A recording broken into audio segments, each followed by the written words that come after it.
What's good, y'all? Yazoo back in the cut with another lesson. Today just gonna be a quick video on basically why do certain good people or seemingly innocent people pass on young? Why do they get taken from the earth early? Pretty much all of us know somebody or heard of somebody that was just like seemingly innocent, lived a good life, but they got taken from the earth abruptly. It seemed like they didn't deserve death. That's because of how we have that human conception of what death is. And while death may be a punishment sometimes, it's not always a punishment. Sometimes the Most High takes people from the earth early so they don't get corrupted, that they don't be beguiled in wickedness. So we have Wisdom of Solomon chapter 4, verse 3 saying, "But the multiplying brood of the ungodly shall not thrive, nor take deep rooting from bastards' lips, nor inlay any fast foundation. For though they flourish in branches for a time, yet standing not last, they shall be shaken with the wind, and through the force of the winds they shall be rooted out. The imperfect branches shall be broken off, their fruit unprofitable, not ripe to eat, yea, meat for nothing. For children begotten of unlawful beds are witnesses of wickedness against their parents in their trial." So them first four scriptures are actually talking about wicked people, the seed of evil. It's showing like we have people that's, on this earth touching 100, 100 plus, and they've lived very wicked lives. It's even certain phrases like the evil live long, the wicked live long.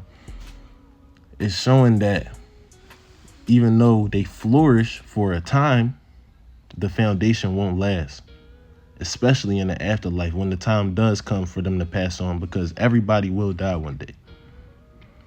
So it's showing that they'll flourish for a time, but it's all going to be meat for nothing. It won't mean anything. So this is talking about the wicked.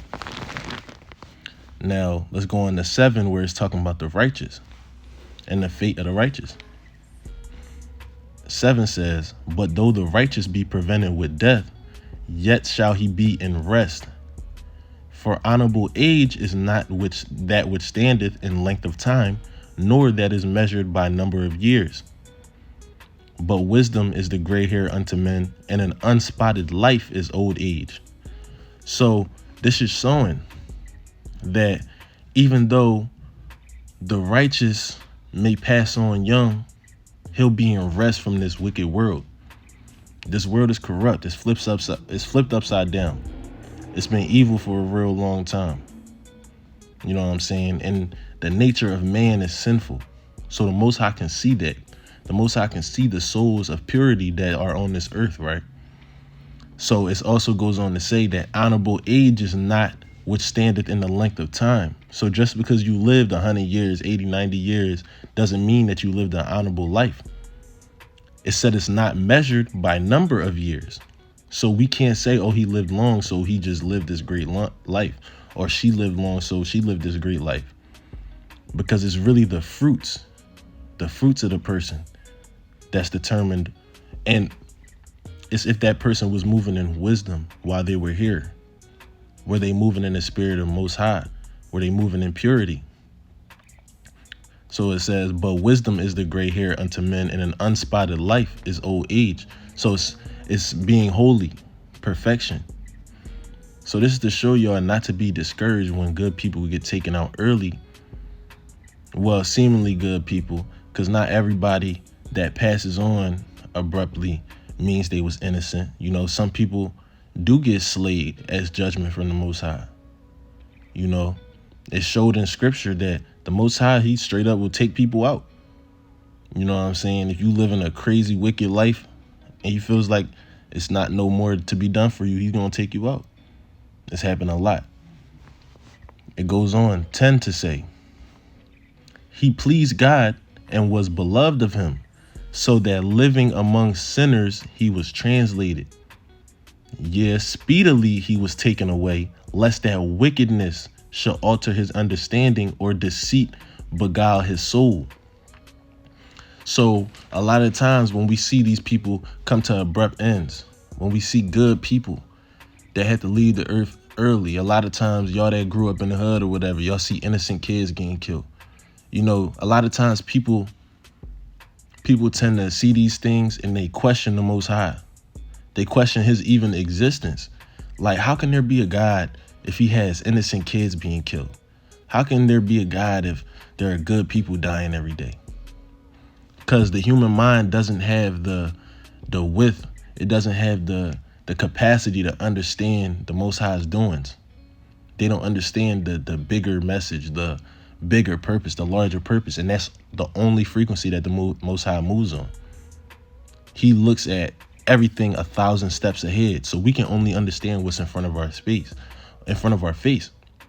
So it says, yes, speedily he was taken away, lest that wickedness should alter his understanding, or deceit beguile his soul. So with this world full of wickedness, we see that if you hang around sinners, or if you're around nothing but sin and evil, 9 times out of 10, you're going to fall into that same trap.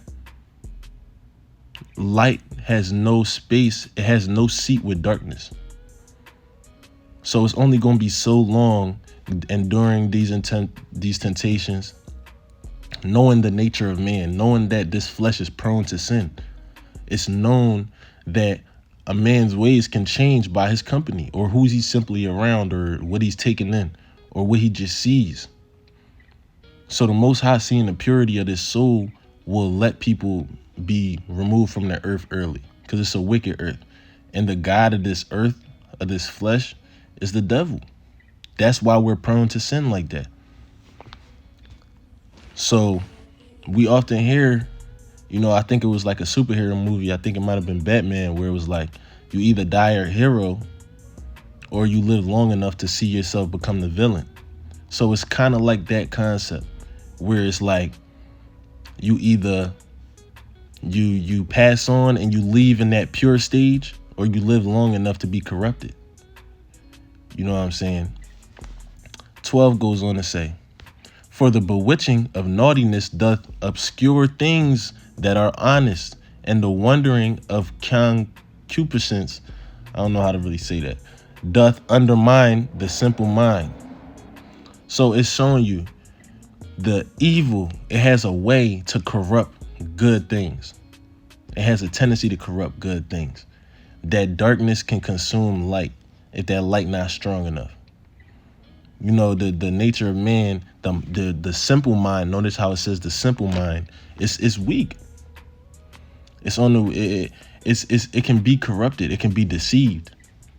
It can even be fooled into thinking the evil side is the right side. That's why the scriptures say, woe unto them that call good evil and evil good. They call bitter sweet and sweet bitter. 13 says, he being made perfect in a short time fulfilled a long time. For his soul pleased the Lord, therefore he hasted he to take him away from among the wicked. So the Lord hasted to take him away from among the wicked. So this is showing y'all, a lot of times they say he's in a better place now. And that doesn't go for everybody. You know what I'm saying? Some people is really in a worse place now. You know what I'm saying? Not everybody's resting in peace. But a good amount of times there are good people taken away from the earth in order for their soul to not be corrupted by the evil that's here.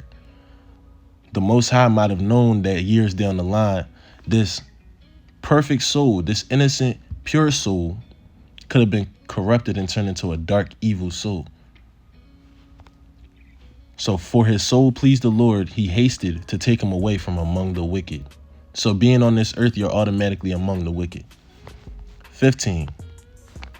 This the people saw and understood it not, neither laid up this in their minds, that his grace and mercy is with his saints, and that he has respect unto his chosen.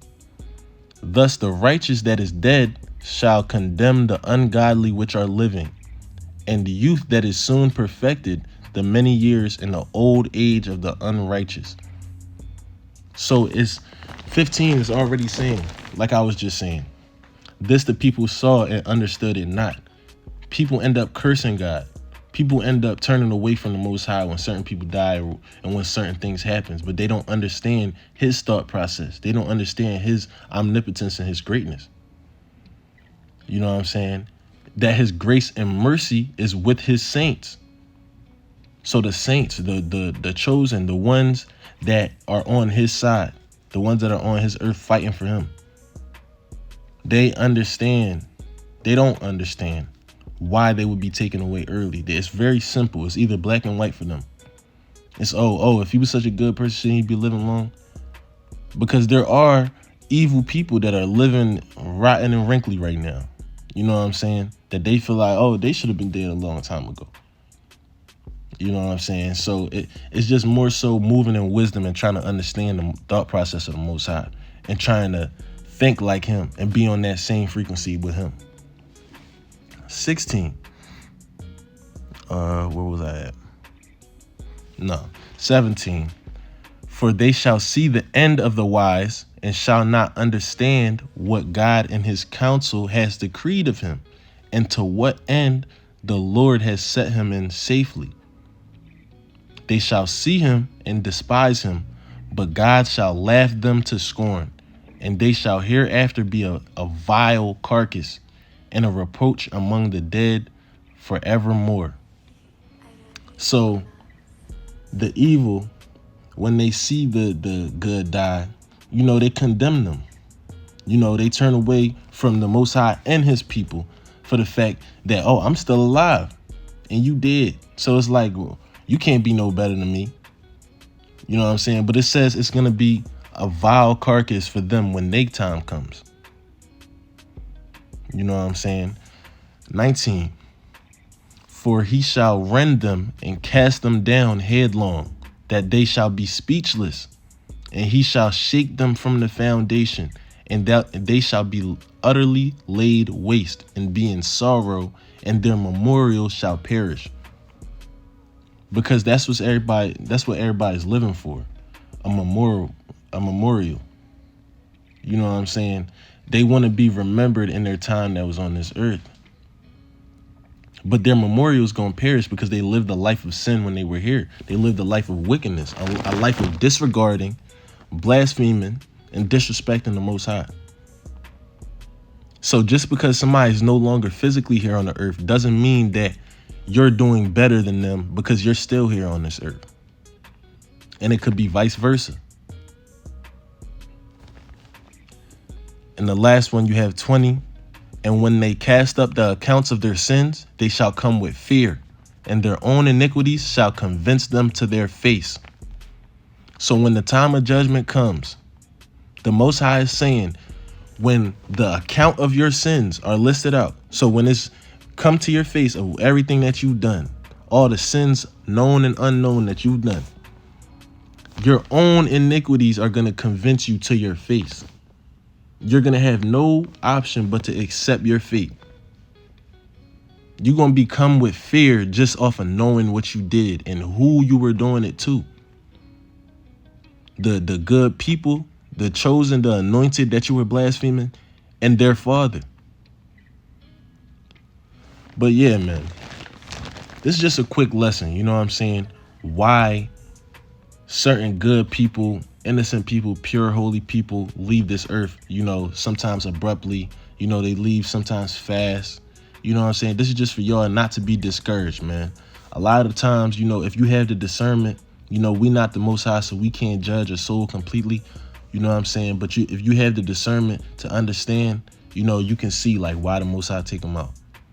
You know what I'm saying? So don't be discouraged. Don't just try to understand the bigger message and the bigger purpose. You know what I'm saying? And that's what it is.